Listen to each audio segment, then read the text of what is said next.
Bonjour et bienvenue dans cette nouvelle vidéo où nous allons commencer à mettre en place la CI de notre projet. Eh bien, qu'est-ce qu'une CI? Une CI en français veut dire intégration continue.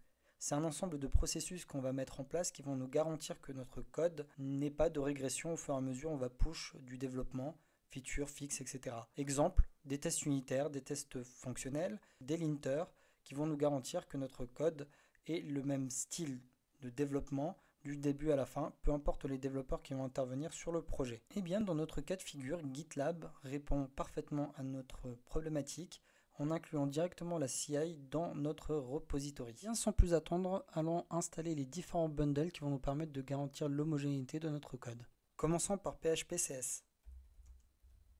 PHP-CS Fixer et Code Sniffer. On va commencer par installer Code Sniffer. On dit oui. Le bundle PHP Code Sniffer vient avec deux commandes, la première CBF et la deuxième CS. On peut le voir au niveau de vendor, bin, et là on voit PHP CBF et PHP CS. PHP CBF va nous patcher un certain nombre d'erreurs, mais pas la totalité qu'on peut rencontrer au niveau de PHP CS. Et PHP CS va juste nous donner une liste d'erreurs trouver et dans quel fichier on peut les résoudre. Donc faisons un petit test. Donc vendor, bin, php, cs. Et bien on peut voir ici qu'on a des erreurs et dans quelle classe on les a. Mais on peut aussi voir qu'on a les warnings qui apparaissent aussi au niveau de notre commande. Comment retirer les warnings? Simplement en utilisant l'option "-n". Ici on voit qu'on a uniquement les erreurs. Et PHP CBF permet de résoudre un certain nombre d'erreurs. Comme on peut le voir ici, en utilisant CBF, on peut résoudre ces trois erreurs-là. Mais il se peut qu'on ait des erreurs qui ne contiennent absolument pas une résolution avec CBF. Et dans ce cas de figure, en fait, on va utiliser PHP CS Fixer et qui va nous garantir une bonne homogénéité au niveau des résolutions des erreurs qu'on peut faire au niveau de SRC par exemple ou de test. Et ici, on peut faire un petit coup de vendor bin / php cs fixer. Et là, on va lui dire fixe et on va lui donner les répertoires à fixer. Donc pour nous, par exemple, on souhaite fixer à la fois SRC, mais aussi le répertoire test. Alors ici, il nous dit qu'on ne peut pas le faire en multiple. Donc on va faire déjà SRC et derrière, on va faire test. Alors ce qu'on va faire, c'est qu'on va rejouer notre fameuse commande phpcs-n. Là on voit qu'on a toujours des erreurs alors qui se trouvent dans bin et nous on ne souhaite pas vérifier bin. On souhaite juste vérifier nos environnements de développement, test et SRC. Donc on va se rendre au niveau de notre phpcs dist. Dans un premier temps on va lui dire qu'on souhaite aussi la partie psr1 et on veut lui dire config et bin on ne prend pas en compte, public non plus. Et là, le fixe va se faire sur SRC et test, et ainsi que le sniffer. On rejoue, et bien on voit ici qu'on n'a aucune erreur de déclarer par notre PHP CS. Parfait. Que demander de plus, si ce n'est que on a besoin de faire un git status. On va lui dire faire un git add ces deux fichiers, plus git ignore, composer.json et composer.lock. Ici, on va lui dire git commit -m install linter. Donc là, je vois que j'ai oublié le symfony.log. Donc ce que je vais faire, c'est que je vais faire un git add et refaire le même message de commit. Et là, je vais faire un git status. Je vais faire un git add de tout le répertoire SRC et test qui ont été patchés par notre PHP CS Fixer. SRC et test. Un git status et on voit que tout a été ajouté. Git commit -m fix PHP coding standard. Parfait. Et bien maintenant, configurons notre projet. Donc à ce niveau-là, au niveau de test, je vais prendre tous ces éléments-là que je vais supprimer. Et je vais laisser ici env égale test. Je vais retirer le commentaire. Ensuite, je vais créer un fichier qui va s'appeler readme.md. Ensuite, on va aller au niveau de notre interface. Au niveau de settings, CI/CD. Ici au niveau de notre pipeline, on voit qu'on a un certain nombre de patterns ici qu'on peut choisir. Vu qu'on utilise PHP Unit, eh bien j'ai fait un copier-coller de cet élément-là que j'ai rajouté ici. Ensuite, on va faire un copier-coller du Markdown à rajouter dans notre README, ainsi que le coverage report.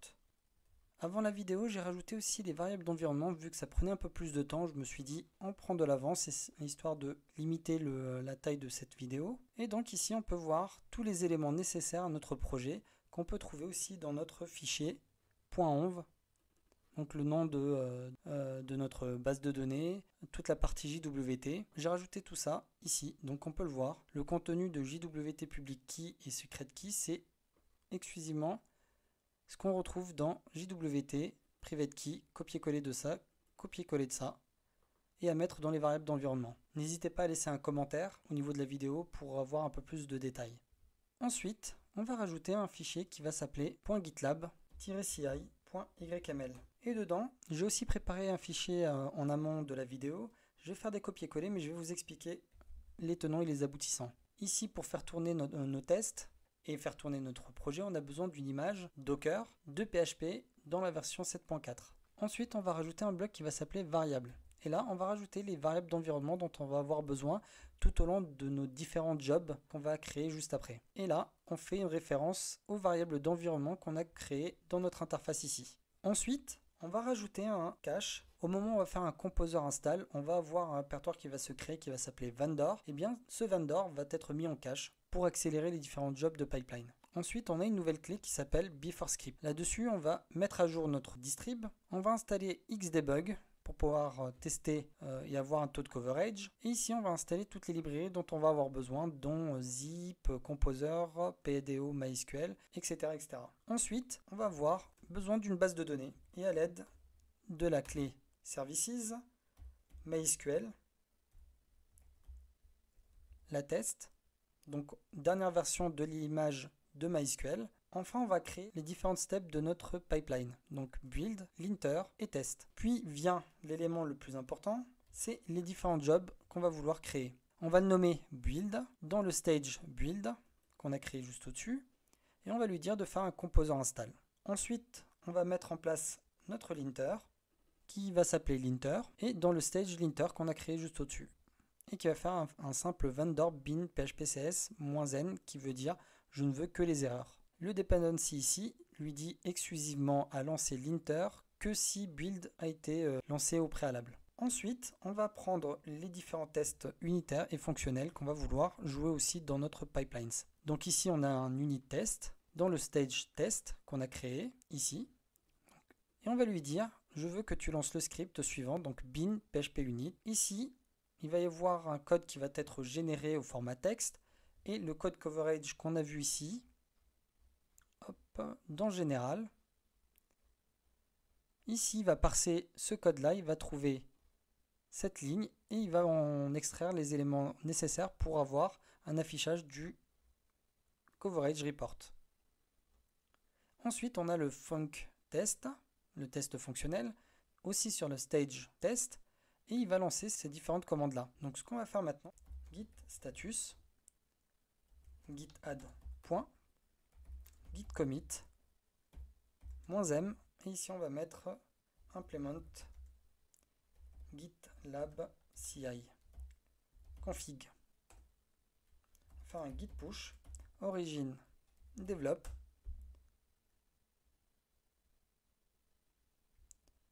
et là au niveau de notre répertoire, donc project overview, on voit ici une pipeline qui run.